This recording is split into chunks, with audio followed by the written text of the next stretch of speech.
Hello everyone. Today I'm going to talk about typography principles and specifically two different things. So the first thing is what considerations need to go into choosing a font, and I'll explain the role of contrast, hierarchy, space, and size in setting type. So if you're ready, let's get started. So what considerations need to go into choosing a font? There are different considerations, but what I have for you today is we need to know the different types of fonts, what is our purpose use for a certain font, what fonts are best for our design approach and layout. Now, some other considerations we should look into when choosing a font is we want to choose a font that coexists comfortably. If we pick two fonts that are total opposites of each other and do not flow together at all, that creates a distraction, a type of distraction that one will look at one font and try to compare to the other font, which leads us to asking ourselves questions on whether these two fonts are the same, which continues to distract us from viewing the textual content. So we don't want that. Although some fonts may not go distinctly together, there are still possibilities of two different fonts that can be used on the same design as each other, which we will go over in just a few seconds. So if we look at this font and this font, now it's kind of a little brain twister kind of thing. You look at this and then you kind of swoop down to the bottom and it kind of looks like a bold version of this, but it's two different fonts, two different styles, but still it's kind of confusing to the eye. You think, which one is the important element? Is this the title or is this the title? So that is why typography is so crucial in the web design and graphic design business. So let's go on. Here's an example, and it's just a made-up menu. It's named the Noodle House, referring to a restaurant. This is just a made-up menu with some items that you could buy and their prices. Now, this font was used throughout the whole design or the whole menu, the whole grid menu based layout. So we took this font and we used it for the menu header, all of the items, and the prices. If you look at the items, they don't look very readable almost. Like this is supposed to be a little S. It kind of looks like a little R kind of thing. So it's supposed to say Simon, but it looks like Raymond. This looks like Og Fuyang when it's supposed to be Egg Fuyang.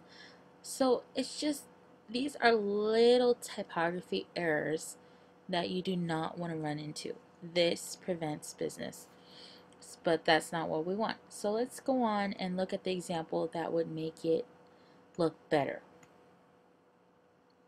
Here's another example. So like I said before, there are situations where two different fonts will be on the same design and will work together, though they are two different fonts. In typography, we name these fonts, the font that reads Noodle House, decorative fonts. A big advice: use decorative fonts sparingly. Almost, if you don't have to use decorative fonts, don't use it. Use it very sparingly. They're not used for body content for your website. We need some sans serif or serif fonts that are simple to read, especially in large bodies of text. Now this is much more clear. You can notice the Helvetica font makes all this much more clear for you to read, but still the Noodle House, it's still there. It still works because that's its logo almost. So that's good right there. Now, let's go on. Now I'm going to explain the role of contrast, hierarchy, space, and size and setting type. Now, the first one is contrast. The role of contrast, for this role to be successful, you need to choose a background that helps the font stand out, but be appropriately used. Found through ilovetypography.com, an article says this, quote, "Text exists to be read. Make sure that it contrasts enough with the background to achieve that," unquote. Next is hierarchy.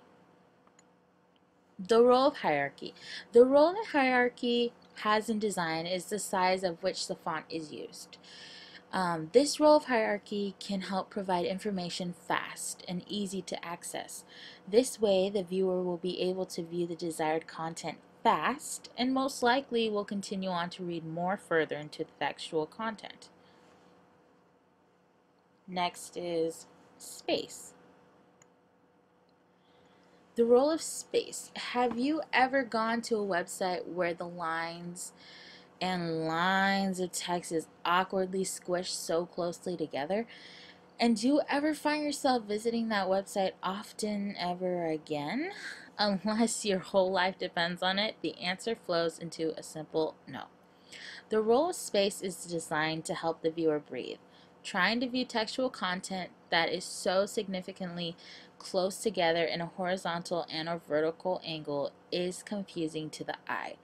It's like working when you don't want to. When designing your website, logos, brochures, posters, etc., you need to use space. Space is a good thing.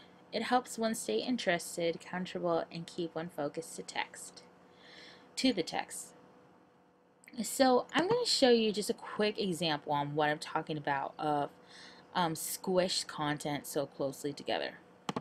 I'm just going to highlight this text right here, and I'm going to play around with some of its layout forms. Let's see right here. Now sometimes they're not really that much squished, but here is just a simple example on what some people kind of do for design.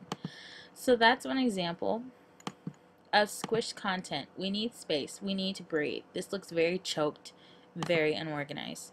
So if we do 48, very, very, very spaced. You notice you have breathing room right in here. Kind of like another row. So that's just an example. Or you know what, I can even go just a little closer. There we go. Now, what I think when I look at this, I think of something that I really want to know about, but you know, I'm not even going to bother trying to read that. So that's why space is so important. So that is space. Now let's go on to the next one. Size. The role of size. Is it too big or too small?